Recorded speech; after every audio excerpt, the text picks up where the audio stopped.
आप सभी को पता ही होगा पीएम उज्ज्वला योजना में सरकार काफ़ी सारे नए गैस कनेक्शन देने वाली है जो कि बिल्कुल फ्री होंगे।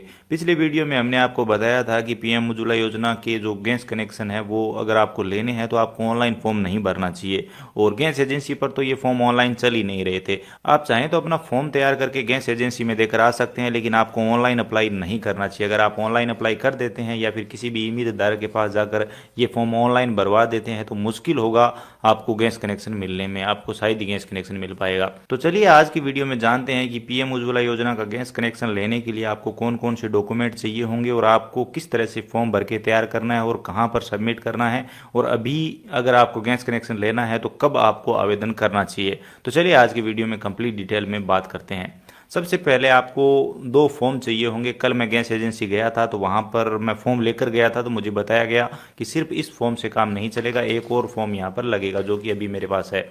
तो यहाँ पर मैं दोनों फॉर्म के बारे में आपको बताऊंगा कि ये फॉर्म कैसे भरने हैं, थोड़ा सा वो भी आप समझ लीजिए। यहाँ पर आप देख सकते हैं प्रधानमंत्री उज्ज्वला योजना लिखा हुआ है, उज्ज्वला केवाईसी आवेदन, ये केवाईसी फॉर्म बोला जाता है इसको। ये फॉर्म आपको चाहिए होगा। बाकी इन दोनों फॉर्म की पीडीएफ का लिंक मैं वीडियो डिस्क्रिप्शन में देने की कोशिश करूंगा, वहां से आप इन दोनों फॉर्म को डाउनलोड करके कहीं से भी प्रिंट निकलवा सकते हो। अब चलिए देखते हैं कि आपको भरना कैसे है। सबसे पहले यहाँ पर मैं आपको बता दूं कि आपके घर की जो महिला है, जो मुखिया महिला होगी, उसके नाम से आपको ये फॉर्म भरना है। तो यहाँ पर कोई भी पुरुष के नाम से ये फॉर्म नहीं भरा जाएगा, तो ये बात ध्यान में रखना। अब यहाँ पर ये केवाईसी फॉर्म है तो सबसे पहले यहाँ पर नाम आएगा, आवेदक का नाम, जिसमें सुश्री या फिर श्रीमती आप जो भी यहाँ पर लगाना चाहिए उस पर सही का टिक मार्क कर दीजिए। उसके बाद प्रथम, मध्यम और अंतिम नाम। इसमें लोगों को काफ़ी कन्फ्यूजन रहता है कि यहाँ पर कौन सा नाम भरना है, तो यहाँ पर आप थोड़ा सा समझ लीजिए। अगर मान लीजिए किसी का नाम सरोज कंवर राठौड़ है तो यहाँ पर सरोज प्रथम नाम में आ जाएगा, कंवर आ जाएगा मध्य नेम में और राठौड़ आ जाएगा अंतिम नेम में। लेकिन अगर नाम सिर्फ सरोज कंवर है तो सरोज प्रथम नाम में आ जाएगा और जो कंवर है वो अंतिम नाम में आ जाएगा। लेकिन अगर किसी का नाम सिर्फ सरोज है तो वो प्रथम नाम में आएगा। तो इस तरह से आपको ये नाम भरने हैं। तो अब आप समझ गए होंगे। अब यहाँ पर आपको आधार कार्ड में से देखकर जन्मतिथि भर देनी है जो भी है। यहाँ पर महिला का एक फ़ोटो आपको चिपका देना है।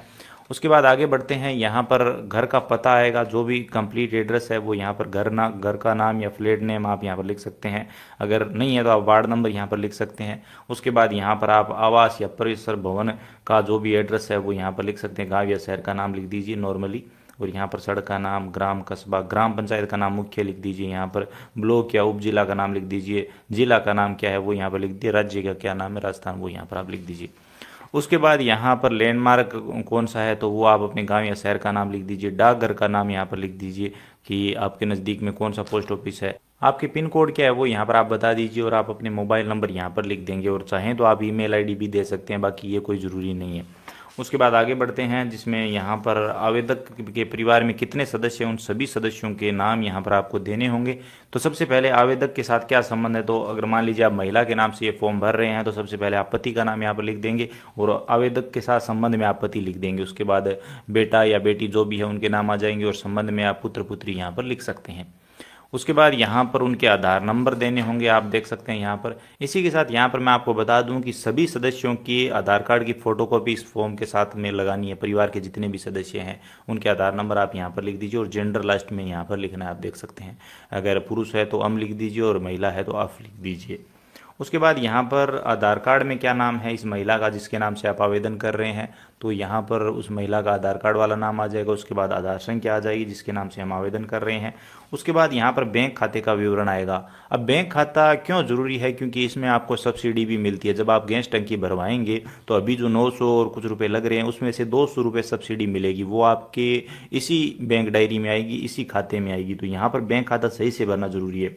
तो सबसे पहले बैंक खाते का नाम आ जाएगा, उसके बाद यहाँ पर बैंक का नाम आ जाएगा, उसके बाद यहाँ पर शाखा का नाम आ जाएगा जहाँ पर भी आपकी बैंक ब्रांच है। यहाँ पर आईएफएससी कोड आपको बैंक डायरी में मिल जाएंगे, वहाँ से देखकर आप ये भर दीजिए। उसके बाद यहाँ पर बैंक खाता संख्या आ जाएगा। अब खाते का नाम में आप सेविंग लिख सकते हैं, करंट अकाउंट लिख सकते हैं, बाकी अगर आपको नहीं पता है तो आप छोड़ दीजिए। बैंक का नाम एसबीआई है मान लीजिए तो आप स्टेट बैंक ऑफ इंडिया या फिर एसबीआई लिख सकते हैं। शाखा जो भी जहाँ पर भी आपका बैंक है, जो ब्रांच है, वो आप लिख दीजिए। आईएफएससी कोड बैंक डायरी में क्लियरली लिखा होगा, वो देखकर आप यहाँ पर भर सकते हैं। उसके बाद राशन कार्ड का विवरण आएगा। ये सबसे ज़रूरी डॉक्यूमेंट है इस फॉर्म में। अगर आपके पास राशन कार्ड नहीं है तो आप शायद ही ये फॉर्म भर पाएंगे। राशन कार्ड सबसे ज़रूरी है। तो जारीकर्ता राज्य कौन सा है, तो सबसे पहले राजस्थान से हो अगर आप तो राजस्थान लिख दीजिए, और स्टेट से हो तो उस स्टेट का नाम आप यहाँ पर लिख दीजिए। राशन कार्ड संख्या यहाँ पर लिखनी ज़रूरी है, क्योंकि बिना राशन कार्ड के आप आवेदन फॉर्म ही नहीं भर पाएंगे।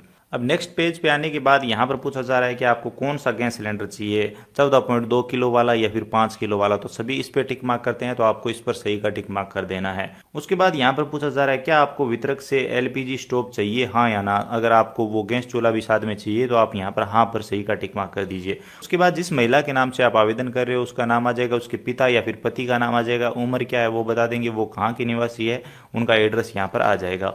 उसके बाद यहाँ पर ये कुछ जन्मतिथि वगैरह आप लिख सकते हैं। उसके बाद सबसे लास्ट में यहाँ पर महिला के हस्ताक्षर आ जाएंगे और यहाँ पर महिला का नाम भी आ जाएगा। उसके बाद तिथि कौन सी है, कौन सी डेट को आप ये आवेदन कर रहे हो वो लिख दीजिए और यहाँ पर स्थान भर दीजिए। और उसके बाद यहाँ पर ये जो लास्ट वाला कॉलम है ये डीलर वितरक द्वारा भरा जाएगा, तो इसमें आपको कुछ भी करने की जरूरत नहीं है। तो ये फॉर्म आपका इस तरह से कंप्लीट हो जाएगा। यहाँ पर आपको ध्यान में रखना है, एक फोटो जरूर चिपकाना है और एक फोटो आपको साथ में लगा देना है जो आपकी डायरी पर लग कर आएगा। तो 2 फोटो आपको चाहिए होंगे पासपोर्ट साइज, तो वो यहाँ पर आप देख लीजिए। उसके बाद ये फॉर्म आपका कंप्लीट हो गया। अब सेकंड फॉर्म की बात करते हैं। ये भी सबसे ज़रूरी फॉर्म है, इसके बिना भी आप फॉर्म नहीं भर पाएंगे। कल मैं लेकर गया था फॉर्म, वो बोल रहे थे कि आवेदन चल रहे हैं, लेकिन अभी हम ऑनलाइन नहीं कर पाएंगे क्योंकि आपके पास ये वाला फॉर्म नहीं है। तो ये फॉर्म मैं लेके आया और यहाँ पर मैं आपको अब बताने वाला हूँ कि ये फॉर्म कैसे भरना है इंग्लिश में, लेकिन कोई दिक्कत वाली बात नहीं है। सबसे पहले आवेदक का नाम लिख दीजिए जिसके नाम से आप आवेदन कर रहे हो, आवेदक के आधार नंबर यानी उस महिला के आधार नंबर जिसके नाम से आप आवेदन कर रहे हो यहाँ पर भर दीजिए। उसके बाद यहाँ पर महिला का नाम आएगा फिर से, उसके बाद उसके पिता या पति का नाम यहाँ पर आ जाएगा, आप यहाँ पर देख सकते हैं डॉटर और वाइफ लिखा है। तो उसके बाद एज क्या है आधार कार्ड में वो यहाँ पर आप बता दीजिए। उसके बाद यहाँ पर ज़्यादा कुछ भी करने की ज़रूरत नहीं है, यहाँ पर महिला के हस्ताक्षर करवाएंगे, महिला का नाम आ जाएगा और महिला के हस्ताक्षर फिर से आ जाएंगे। उसके बाद यहाँ पर डेट आ जाएगी जिस डेट को आप ये आवेदन कर रहे हो और यहाँ पर प्लेस जहाँ से आप आवेदन कर रहे हो। तो ये आपका कंप्लीट हो जाएगा। अब ये फॉर्म किस बारे में है, इसके बारे में अगर आपको थोड़ा सा बताऊं तो यहाँ पर मुझे कुछ जहाँ तक समझ में आ रहा है यही लिखा है कि आपके परिवार की जो केसीसी किसान क्रेडिट कार्ड है उसकी जो लिमिट है वो 50,000 से ज़्यादा नहीं है, आपके घर में शायद फ्रीज नहीं है और आपके घर में कोई भी गवर्नमेंट एम्प्लॉय नहीं है, आपके घर में लैंडलाइन फ़ोन नहीं है। तो इस तरह की शर्तें यहाँ पर है।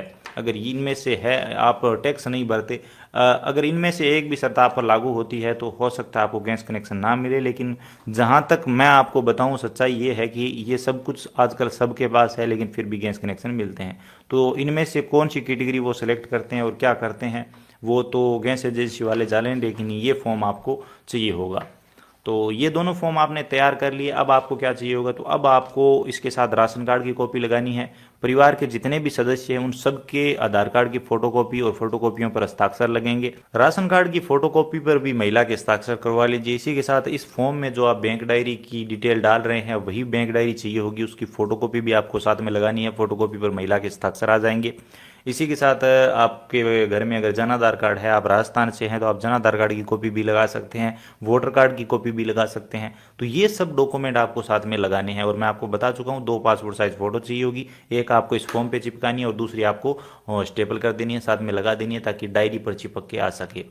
तो ये पूरा फॉर्म तैयार करने के बाद आपको गैस एजेंसी में ले जाना है। मैं आपको बताना चाहता हूँ कि अभी गैस एजेंसी में ऑनलाइन आवेदन चल रहे हैं। जब मैं कल गया था तो उन्होंने बताया, लेकिन अभी गैस कनेक्शन नहीं मिलेगा क्योंकि आचार संहिता लगी हुई है। उनका कहना था कि आपको आचार संहिता के बाद गैस कनेक्शन दे दिया जाएगा। तो अभी आप फॉर्म सबमिट कर दीजिए, हम ऑनलाइन कर देते हैं। ऑनलाइन वाला प्रोसेस गैस एजेंसी में चल रहा है, तो अभी आप ये फॉर्म ले जाकर गैस एजेंसी में दे आइए ताकि वो ऑनलाइन आपका आवेदन कर दे और जैसे ही आचार संहिता हटेगी तो आपको नया गैस कनेक्शन मिल जाएगा। लेकिन यहाँ पर आप सभी को अगेन बताना चाहूँगा कि आपको खुद से ऑनलाइन करने की कोशिश नहीं करनी है। अगर किसी भी इमेज धारक के पास आप जा रहे हो तो भैया आप मुश्किल में पड़ सकते हो सकता है कि आपको गैस कनेक्शन से वंचित कर दिया जाए, जहाँ तक हमें गैस एजेंसी वालों ने बताया है। तो मेरी राय यही है कि आप ये सारा फॉर्म तैयार कर लीजिए और आप डायरेक्ट गैस एजेंसी में जाइए, वहाँ पर आप ये फॉर्म दे आइए, आपका कोई पैसा भी नहीं लगेगा और आपको नया गैस कनेक्शन भी मिल जाएगा। आई होप आपको ये वीडियो पसंद आया होगा। हमारी मेहनत के लिए एक लाइक जरूर करिए, वीडियो पसंद आया है तो अपने दोस्तों के साथ शेयर करिए, चैनल को भी सब्सक्राइब कर लीजिए जो कि बिल्कुल फ्री है। इसके अलावा अगर आपके मन में और कोई सवाल या सुझाव है, इस फॉर्म से रिलेटेड आपके मन में कोई भी कन्फ्यूजन है, आप और कुछ भी जानना चाहते हो तो आप बेझिझक कमेंट सेक्शन में बता सकते हो। तो चलिए मिलते हैं अगले वीडियो में किसी नई अपडेट के साथ में।